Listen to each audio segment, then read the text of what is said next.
প্রিয় দর্শক, জানিয়ে দেব আমাদের হাতে থাকা সর্বশেষ আপডেট বাংলা খবর। চ্যানেলটি সাবস্ক্রাইব করে আমাদের সাথেই থাকুন। জুলাই ঘোষণাপত্রে কী থাকছে সেদিকে দৃষ্টি বিএনপি সহ অন্যান্য দলের। জুলাই গণ অভ্যুত্থানের বর্ষপূর্তির দিনে এসে ঘোষণা করা হচ্ছে বহুল আলোচিত জুলাই ঘোষণাপত্র। আগামীকাল মঙ্গলবার বিকেলে রাজধানীর মানিক মিয়া অ্যাভিনিউতে সমাবেশে এ ঘোষণাপত্র পাঠ করবেন প্রধান উপদেষ্টা অধ্যাপক মোহাম্মদ ইউনুস। এই জুলাই ঘোষণাপত্রে কী থাকছে তা নিয়ে রাজনৈতিক দলগুলোর পাশাপাশি সচেতন নাগরিক সমাজের আগ্রহ রয়েছে। সংশ্লিষ্ট ব্যক্তিরা বলছেন, মানিক মিয়া অ্যাভিনিউয়ের এ কর্মসূচিতে জুলাই ঘোষণাপত্র প্রকাশের পাশাপাশি আগামী জাতীয় নির্বাচনের একটি সম্ভাব্য সময় ঘোষণা করতে পারেন প্রধান উপদেষ্টা। এর ফলে স্বৈরাচার শেখ হাসিনা সরকারের পতন ও পলায়নের বর্ষপূর্তির এই দিনে জাতীয়ভাবে গুরুত্বপূর্ণ দুটি বিষয়ের উপর সব মহলের দৃষ্টি রয়েছে। বিশেষ করে বিএনপি, জামায়াতে ইসলামী, জাতীয় নাগরিক পার্টি, এনসিপি, ইসলামী আন্দোলন সহ রাজনৈতিক দলগুলো যারা জুলাই গণঅভ্যুত্থানের ঘোষণা ও নির্বাচন প্রশ্নে রাজনৈতিকভাবে খুবই ক্রিয়াশীল। রাজনৈতিক দলগুলোর সঙ্গে দীর্ঘ আলোচনা ও কয়েক দফায় চিঠি চালাচালির মধ্য দিয়ে সরকার গণঅভ্যুত্থানের বার্ষিকীতে একটি জাতীয় সনদ ও জুলাই ঘোষণাপত্র তৈরি করেছে। এর মধ্যে আজ সোমবার ঘোষণাপত্র প্রকাশ করা হবে। এই ঘোষণাপত্র চূড়ান্ত করার আগে সরকারের পক্ষ থেকে বিভিন্ন রাজনৈতিক দলের কাছে এর খসড়া পাঠানো হয়। ইতিমধ্যে বিএনপি খসড়া ঘোষণাপত্রের কিছু সংশোধনী দলীয়ভাবে চূড়ান্ত করে সরকারের কাছে পাঠিয়েছে।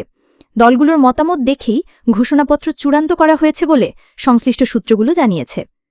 জুলাই ঘোষণাপত্র সংবিধানের প্রস্তাবনা ও তফসিলে সংযুক্ত করার কথা খসড়ায় উল্লেখ করে সরকার। জামায়াত, এনসিপি সহ কোনো রাজনৈতিক দলেরও এ দাবি ছিল, কিন্তু বিএনপি তাতে রাজি হয়নি। সংশ্লিষ্ট সূত্রে জানা গেছে, বিএনপি চূড়ান্তভাবে ২৪ ছাত্র জনতার অভ্যুত্থানের উপযুক্ত রাষ্ট্রীয় ও সাংবিধানিক স্বীকৃতি প্রদানে সম্মত হয়েছে। তারা এই ঘোষণাপত্র সংবিধানের চতুর্থ তফসিলে সন্নিবেশিত করার বিষয়ে একমত, এর বেশি নয়।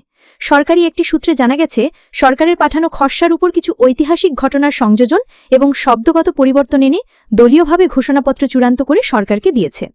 তাতে দেখা যায়, সরকারের পাঠানো জুলাই ঘোষণাপত্রের ২৬ দফা খসড়ায় প্রথম দফার উল্লেখ ছিল, এই ভূখণ্ডের মানুষ দীর্ঘ ২৩ বছর পাকিস্তানের স্বৈরাচারী শাসকদের বঞ্চনা ও শোষণের বিরুদ্ধে রুখে দাঁড়িয়েছিল এবং নির্বিচার গণহত্যার বিরুদ্ধে গণপ্রতিরোধ গড়ে জাতীয় মুক্তির জন্য রক্তক্ষয়ী মুক্তিযুদ্ধের মাধ্যমে বাংলাদেশ রাষ্ট্র প্রতিষ্ঠা করেছিল।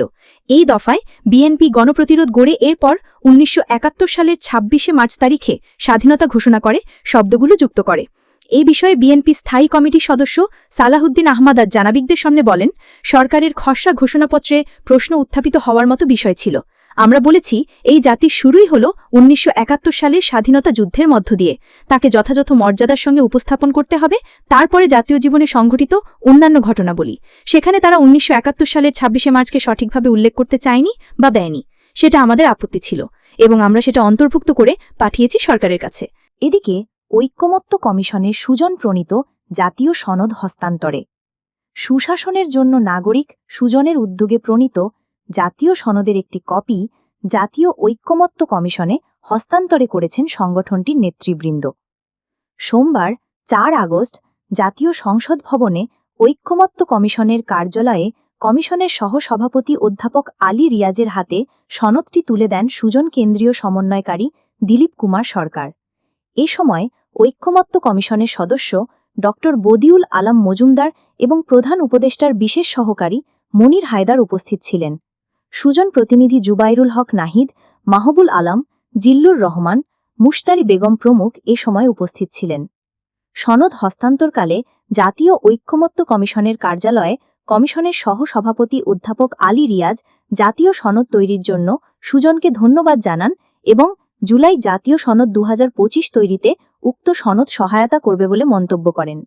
সুজন নেতৃবৃন্দ জানান, ২০১৩ সালে কতগুলো মৌলিক বিষয়ে রাজনৈতিক ঐক্যমত্য সৃষ্টির লক্ষ্যে একটি খসড়া জাতীয় সনদ প্রণয়ন করে সেই বিষয়ে জনসচেতনতা সৃষ্টির কার্যক্রম পরিচালনা অব্যাহত রেখেছে সংগঠনটি।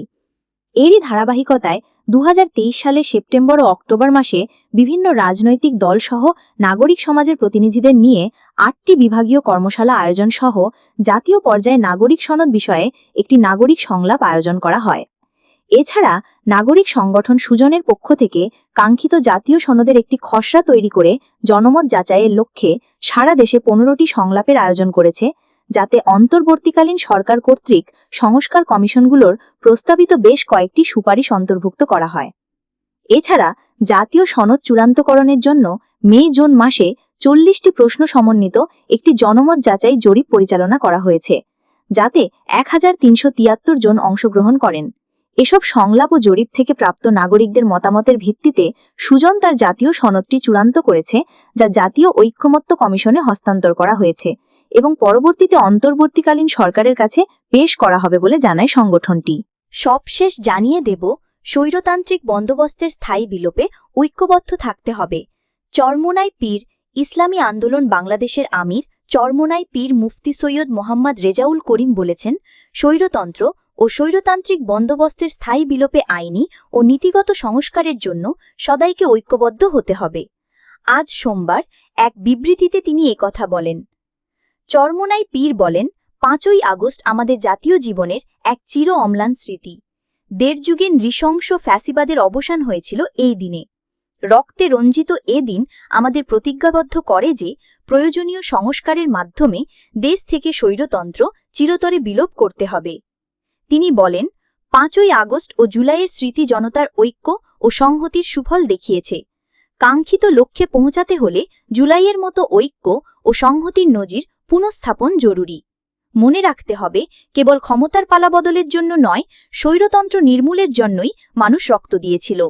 তিনি জুলাই 24-এ শহীদ ও আহতদের প্রতি গভীর শ্রদ্ধা ও মাগফিরাত কামনা করেন। যারা যে অবস্থান থেকে আন্দোলনে অংশ নিয়েছেন সবার প্রতি তিনি কৃতজ্ঞতা জানান। মুফতি সৈয়দ মোহাম্মদ রেজাউল করিম দৃঢ় প্রত্যয় ব্যক্ত করে বলেন, ইসলামী আন্দোলন বাংলাদেশ জুলাইয়ের রক্ত ও আত্মত্যাগের সার্থকতা নিশ্চিত করতে অবিচলভাবে কাজ করে যাবে এবং স্বৈরতন্ত্রের স্থায়ী বিলোপে সংগ্রাম চালিয়ে যাবে।